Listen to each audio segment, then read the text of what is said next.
Atos 19, versão King James atualizada.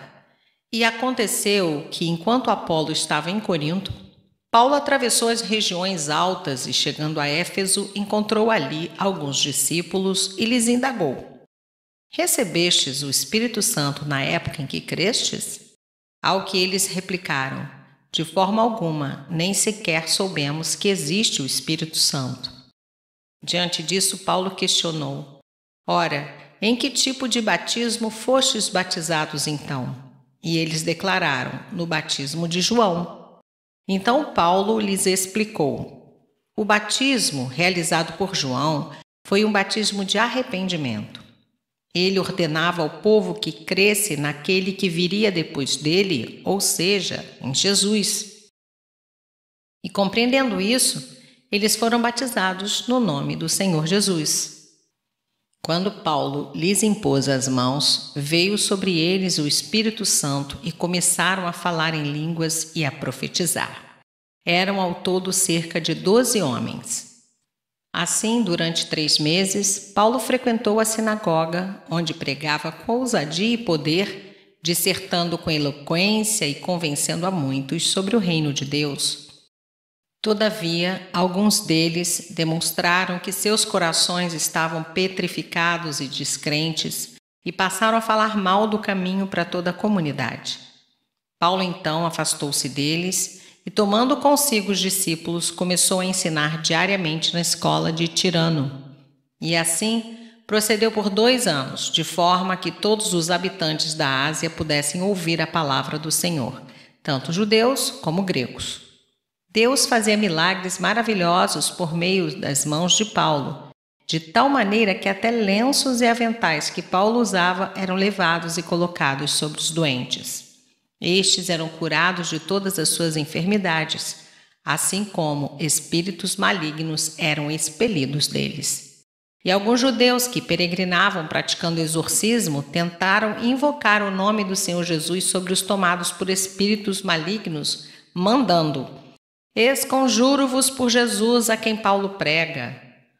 Os que assim procediam eram os 7 filhos de um judeu chamado Seva, um dos chefes dos sacerdotes dos judeus. Certo dia, um daqueles espíritos demoníacos lhes respondeu: Jesus eu conheço, Paulo sei quem é, no entanto vós, quem sois? Então o endemoniado avançou sobre eles, os dominou e os agrediu com tamanha violência que, desnudos e feridos, fugiram daquela casa.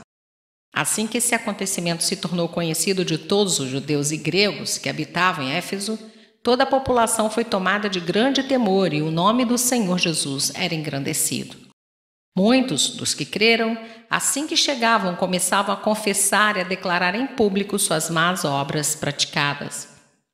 Da mesma forma, muitos dos que haviam se dedicado ao ocultismo, reunindo seus livros de magia, os queimaram diante de toda a comunidade reunida.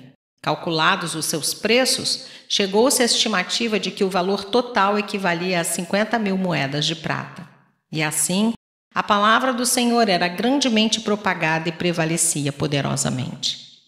Passados esses acontecimentos, Paulo decidiu no seu espírito ir para Jerusalém, passando pela Macedônia e pela Acaia, e projetava: depois de haver estado ali, é necessário igualmente que eu veja Roma.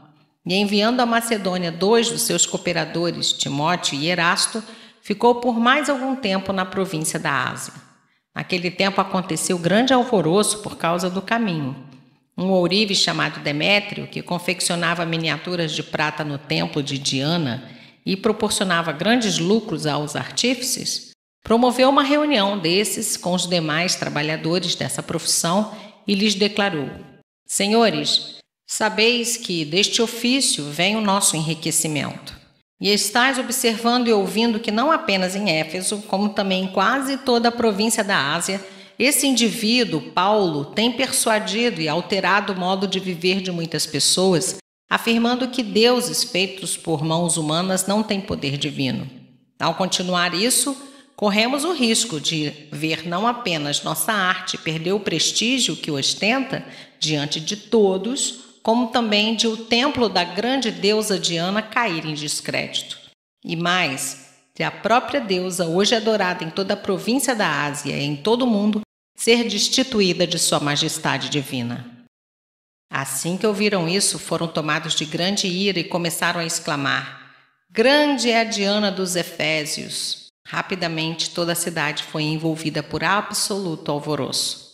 O povo correu alucinado para o teatro, arrastando os companheiros de ministério de Paulo, os macedônios, Gaio e Aristarco.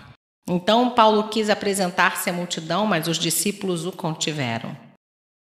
Também alguns dos oficiais religiosos romanos, amigos de Paulo, chegaram a mandar-lhe um recado expresso, rogando-lhe que não se arriscasse a ir ao teatro. A assembleia estava em total confusão. Uns gritavam de uma forma, outros protestavam de outra, e a maior parte das pessoas nem sabia ao certo por que estavam concentradas ali.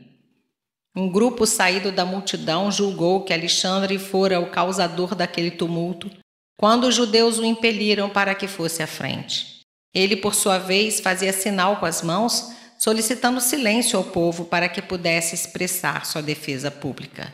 Todavia, assim que perceberam que ele era judeu, todos a uma só voz exclamaram durante quase 2 horas sem parar: "Grande é a Diana dos Efésios!" Então, o secretário-geral da cidade acalmou a multidão e ponderou-lhes: "Caros cidadãos efésios, quem porventura desconhece que a cidade de Éfeso é guardiã do templo da grande Ártemis e de sua imagem que caiu de Zeus? Portanto, considerando que esses acontecimentos são inegáveis, convém que vos aquieteis e nada façais irrefletidamente, porque estes homens que aqui trouxestes não são ladrões de templos, nem tampouco blasfemaram contra a nossa deusa.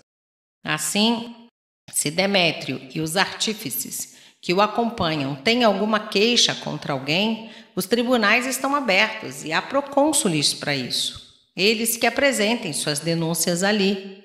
Contudo, caso haja qualquer outro pleito, este deverá ser decidido em assembleia regular, conforme a lei. Porquanto, da forma como estamos procedendo, corremos o perigo de sermos acusados de perturbar a ordem pública, tendo em vista o tumulto ocorrido hoje. Nesse caso, não nos haveria motivo razoável que pudéssemos alegar para justificar tamanha movimentação do povo. E tendo dito isso, desfez a assembleia.